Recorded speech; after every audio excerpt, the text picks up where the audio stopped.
Live from New Delhi, you're watching DD India Live, India's voice to the world. I'm Abhishek Mahajan. Coming up in the next 30 minutes. Indian Army Chief General Upendra Dwivedi puts light on Operation Sindoor preparation and execution, describes operation strategy as similar to playing chess. Prime Minister Modi to visit Karnataka today, giving a boost to the state's infrastructure, will inaugurate and lay the foundation stone of urban connectivity projects.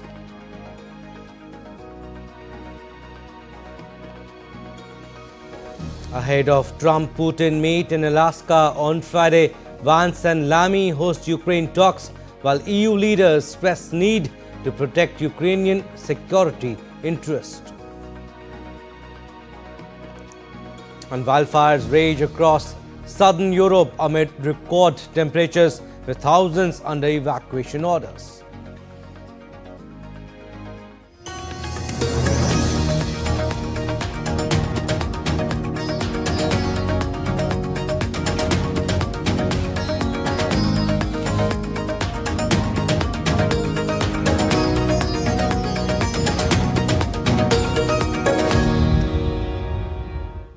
Army Chief General Upendra Dwivedi has spoken publicly for the first time about the planning and execution of Operation Sindoor during the inauguration of Indian Army Research Cell at IIT Madras. Earlier this week, the Army Chief described the operation strategy as similar to playing chess.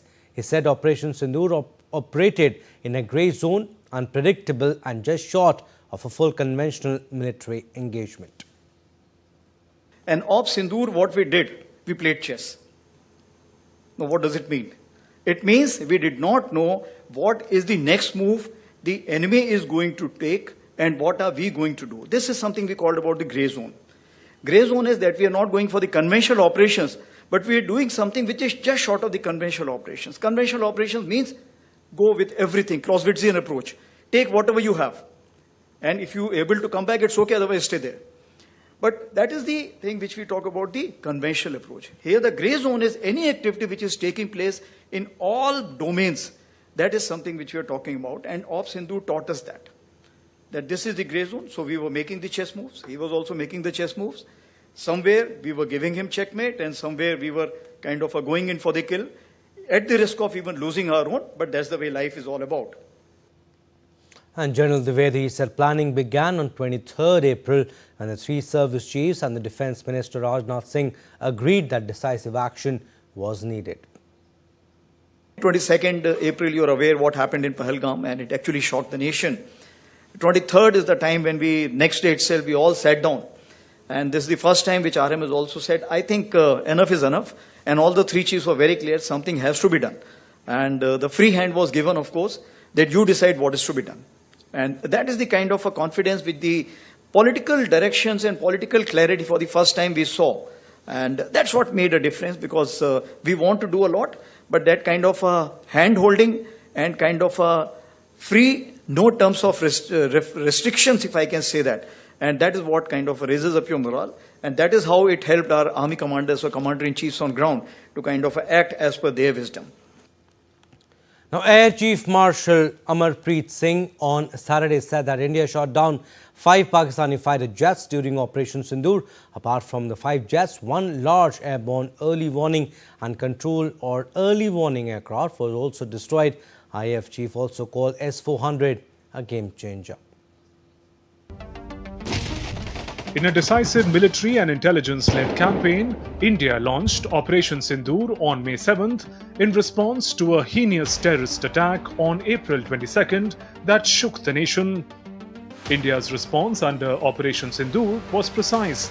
The operation targeted 9 verified terror camps along the line of control and deeper inside Pakistani territory. Air Chief Marshal AP Singh said that India shot down 5 Pakistani fighter jets and 1 other military aircraft. He said, "We have 5 confirmed kills and 1 large aircraft, which could be either an Elint or an AEW&C aircraft, which was taken on at a distance of 300 kilometers. This is actually the largest ever recorded surface-to-air kill that we can talk about. We have at least 5 fighters confirmed kills and 1 large aircraft, which could be either an Lint aircraft or an AWNC aircraft, which was taken on at a distance of about 300 kilometers. This is the actually largest ever recorded surface-to-air kill that we can talk about.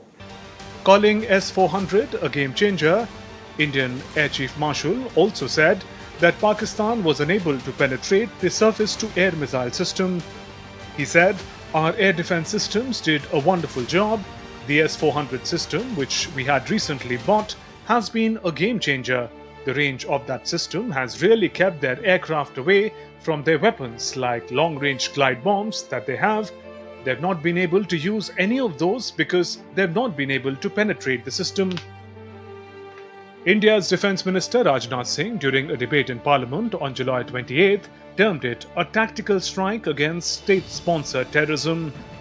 हमारी सेनाओं द्वारा की गई well coordinated strikes ने 9 terrorist infrastructure targets को precision के साथ, सटीकता के साथ हिट किया और इस सैन्य कार्रवाई में एक अनुमान के अनुसार 100 से अधिक आतंकवादी, मैं बहुत संभल कर बोल रहा हूं अध्यक्ष महोदय, हमारी फिगर गलत ना होने पाए, फिगर इससे बहुत अधिक है, 100 से अधिक आतंकवादी, उनके ट्रेनर, उनके प्रशिक्षक, उनके हैंडलर, लश्कर-ए-तोयबा और हिजबुल मुजाहिदीन जैसे आतंकवादी संगठनों से संबंधित थे। ये वही आतंकी संगठन हैं जिन्होंने पाकिस्तान की सेना और ISI का जिन्हें खुला समर्थन प्राप्त है। Operation Sindoor wasn't just retaliation. It marked a new policy direction. By striking both terrorists and their enablers, India challenged the long-standing narrative of separating state from terror actors. I want to say, which one of you imagined that Bhavalpur and Muridke would be brought down the way it was? Which one of you thought it? When did you even think of it during your tenure? Did it even cross your mind? In fact, on the contrary, you ruled it out after 26/11. So, I think our objectives were very clear. We wanted to send a message to the terrorists. We wanted to send a message to Pakistan that do not continue this support for terrorism. And I think on the morning of 7th of May, that message went home loud and clear. Through this operation, Prime Minister Modi sent out a clear message. Terror and talks cannot go together. On May 10th at 1700 hours IST, Pakistan's DGMO contacted his Indian counterpart in an emergency call and agreed to a full ceasefire across land, air and sea. India's armed forces continue to operate in a state of high alert, signalling an unwavering commitment to national integrity and counter-terrorism. Bureau Report, DD India. India's External Affairs Minister Dr. A. Jaishankar called the Armenia-Azerbaijan peace treaty reached in Washington an important achievement for dialogue and diplomacy that India advocates. In a post on X, Jaishankar also said he spoke to his Armenian counterpart Ararat Mirzoyan and congratulated him on the development. At the White House Peace Summit on Friday, leaders of Armenia and Azerbaijan signed an agreement aimed at ending decades of conflict.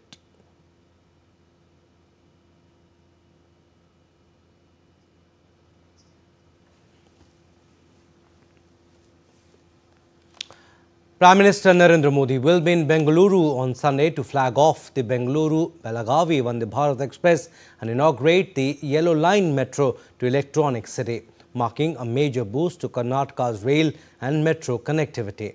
DD India's Tapas Bhattacharya with this report.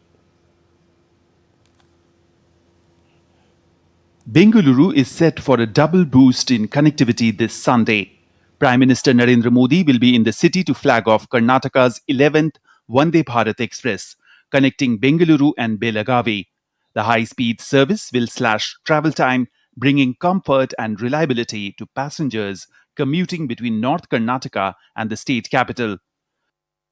Karnataka में जो business centres हैं और जो cultural centres हैं और tourist, वो इतना ज़्यादा पोटेंशियल है जो अनटैप्ड था। वो वंदे भारत एक ऐसा इंस्ट्रूमेंट बना है कि जो इन तीनों तरह के टूरिज्म, बिजनेस और normal people to people contact इनको बढ़ावा देने में बहुत ही इम्पोर्टेंट रोल प्ले करेगा. Prime Minister will also board the new Yellow Line metro to Electronic City. Built at a cost of 7,610 crore rupees, the 19.15 kilometer corridor links central Bengaluru to the city's southern industrial hub through 16 stations, including Silk Board Junction. The Yellow Line is expected to ease congestion, cut travel time, and boost public transport usage, connecting Bengaluru's homes with its IT and biotech heartlands. This is a very big event where Honorable PM will inaugurate this line. This is about 19 kilometer long section. We're having 16 stations on it, and it is passing through the electronic city, and very big IT sector industries are there in this corridor, and we are very much hopeful that it will help people to commute, and this will be a very good addition to the Bengaluru infrastructure. With this, Namma Metro's network will stretch to 96 kilometers, cementing its place as India's second largest metro system after Delhi. It is a Sunday of speed, connectivity and transformation for Karnataka. With faster train and a new metro line, Karnataka takes a big leap in connectivity and commuter comfort. A transformative day indeed for Bangaluru's transport network. With camera person Kashyap and Monty Singh, this is Tapush Bhattacharya for DD India from Bangalore. And on the momentous occasion of Singapore's 60th National Day, Indian Navy's first indigenous survey vessel Lord INS Sandak arrived at the vibrant port of Singapore, reinforcing maritime cooperation and shared hydrographic interests between the Indian Navy and Singapore's maritime agencies. The three-day port call also demonstrates India's growing leadership in maritime diplomacy and regional hydrographic capacity building under the Indian Navy's Hydrographic Department framework. INS Sandak was commissioned in February 2024 in presence of Defence Minister Rajnath Singh. The ship has full-scale coastal and deep-water surveying capacity and is capable of humanitarian operations with onboard helicopter and hospital functions.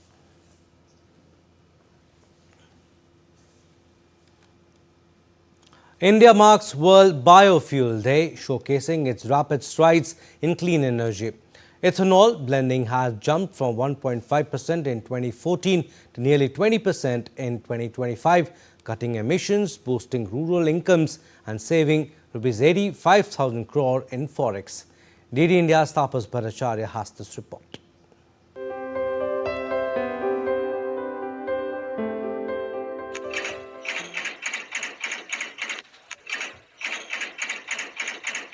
Biofuel सिर्फ विज्ञान नहीं है, बल्कि वो मंत्र है जो 21वीं सदी के भारत को, और न सिर्फ भारत को, पूरे विश्व की मानव जात को नई ऊर्जा देने वाला है. The world is waking up to the climate crisis and the urgent need for cleaner energy. In India, the shift to the biofuels has become not just an environmental goal, but a rural revolution. Biofuel, derived from the plant biomass and animal waste, is more than just an energy source. It is a lifeline for sustainable growth. From reducing emission to creating jobs in rural India, biofuels are changing the narrative. Under Prime Minister Modi's leadership, ethanol blending has seen a dramatic rise from just 1.5% in 2014 to 12% in 2023, cutting down nearly 42 million metric tons of carbon emissions. India's 2018 National Biofuel Policy set a target of 20% ethanol blending by 2030. But the country is ahead of the curve, already achieving 19.6% by January this year. This has saved India a whopping 85,000 crore rupees in foreign exchange and supported rural livelihoods by creating demand for agricultural waste as feedstock. The impact: reduced pollution, better farmer incomes, and carbon saving equivalent to planting 175 million trees. With biofuels powering both environmental goals and rural prosperity, India's push towards a cleaner energy is setting new global benchmarks. In this World Biofuel Day, let it be a reminder how sustainable choices today can fuel a greener, stronger tomorrow. With camera person Ajay Kumar, this is Tapush Bhattacharya for DD India from Delhi. Still to come on this edition of DD India Live. Iran rejects planned transit corridor outlined in Armenia-Azerbaijan pact. India welcomes Donald Trump-Vladimir Putin summit in Alaska. On World Lion Day today, a global reminder of why the king of the jungle needs our protection.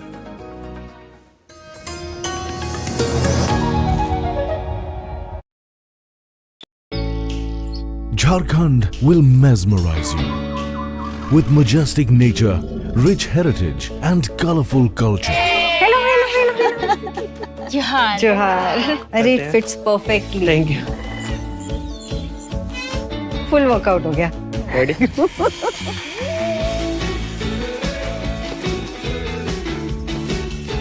Postcards from Jharkhand on National Geographic.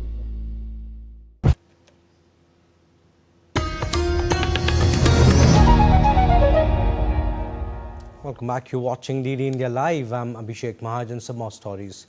European leaders on Saturday said the path to peace in Ukraine cannot be decided without Kiev. A joint statement issued by the leaders of Britain, France, Germany, Italy, Poland, Finland and European Commission President Ursula von der Leyen said they are convinced that only an approach that combines active diplomacy, support to Ukraine and pressure on the Russian Federation to end the illegal war can succeed. The statement was made a day after US President Donald Trump said he would meet with Russian President Vladimir Putin in Alaska on August 15 for Ukraine conflict.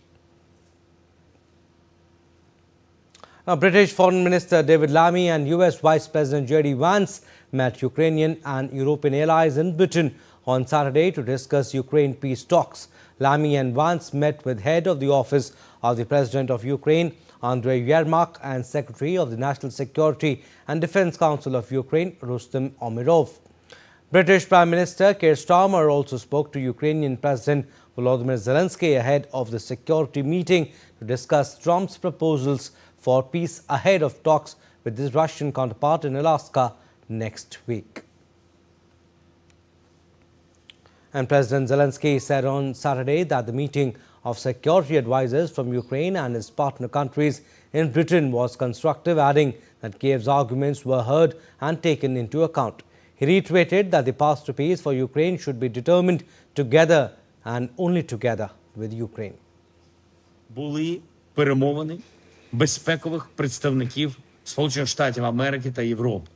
Україна, Сполучені Штати, віце-президент Венс, Британія, Франція, Німеччина, Італія, Фінляндія, Польща. Зустріч була конструктивною. Наші сигнали всі передали. Наші аргументи чують. Небезпеки враховують. Шлях до миру для України має визначатися разом і тільки разом з Україною.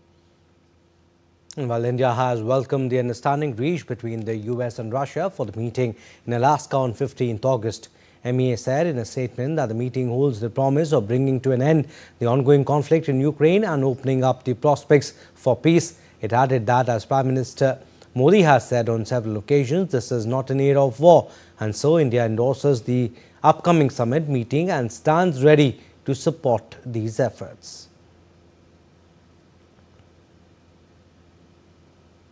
Moving on, tens of thousands protested on Saturday in Israel's capital Tel Aviv, urging an end to the Gaza conflict and the release of 49 hostages. As Israel's security cabinet approved a major operation to take control of Gaza City, the security cabinet's decision approved on August 8 sparked widespread criticism.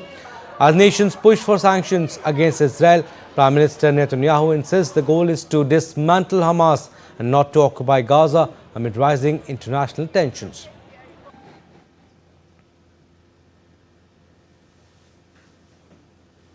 Amid growing international criticism of Israel's military actions in Gaza and as global attention focuses on starvation on the Strip, protesters in Santiago and Buenos Aires were seen marching against the escalation of Gaza conflict and against Israel's security cabinet's decision. The protests in Chile and Argentina also called for sanctions against Israel.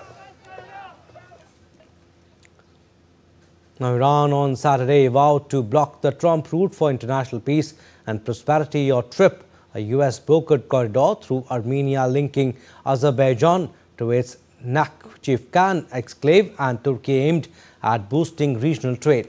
The deal signed by Azerbaijani President Ilham Aliyev and Armenia Prime Minister Nikol Pashinyan at the White House seeks to end decades of conflict. Iran's advisor Ali Akbar Velayati called it a graveyard for Trump's mercenaries, citing security concerns. Although Russia was excluded from the talks, it called for regional solutions, while Turkey welcomed the accord.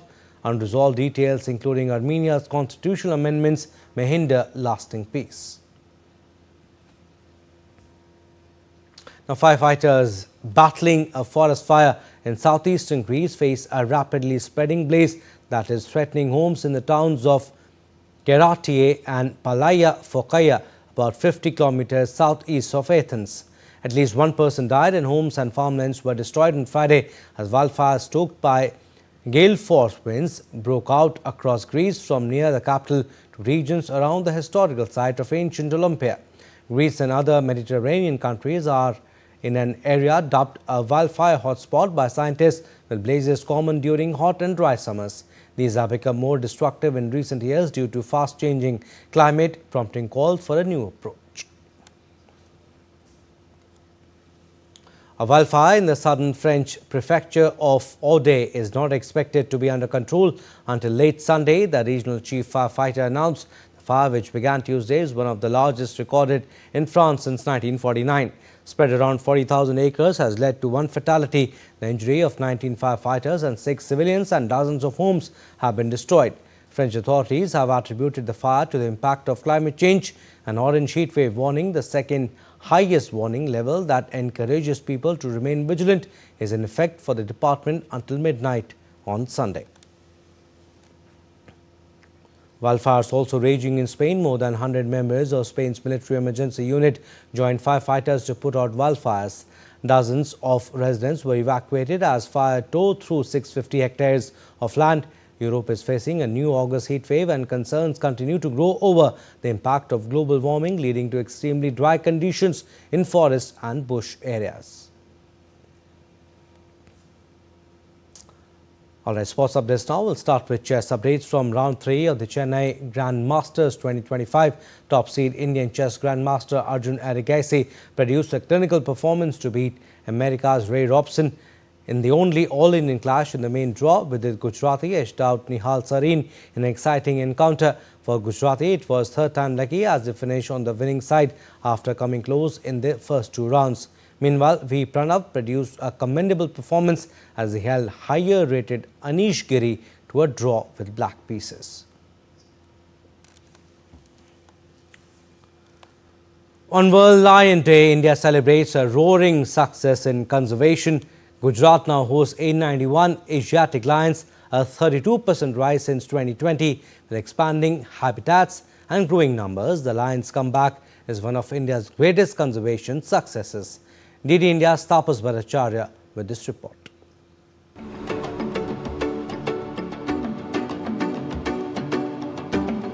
World Lion Day, a global reminder of why the King of Jungle needs our protection. Celebrated every year on August 10th, it's a day to raise awareness about the plight of lions, their shrinking habitat, and the urgent need for conservation.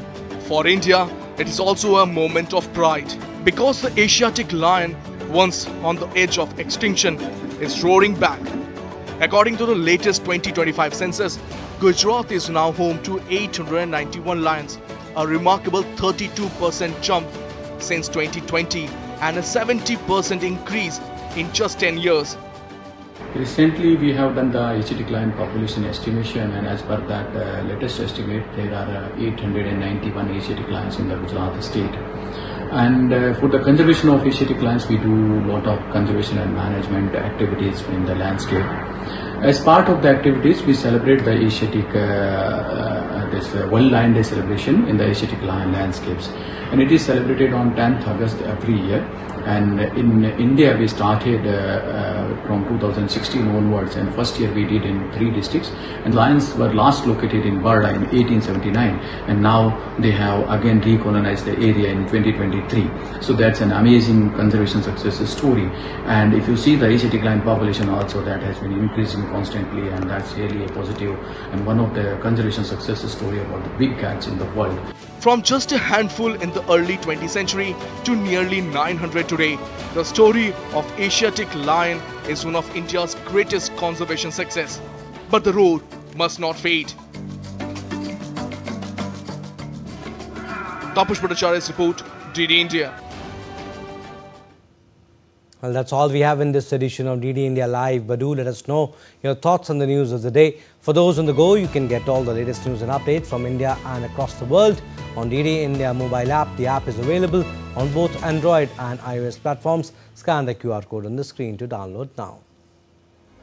And we'll be back with more news as it breaks here on DD India. I'm Abhishek Mahajan from all of us here in Delhi. Thanks for watching DD India Live.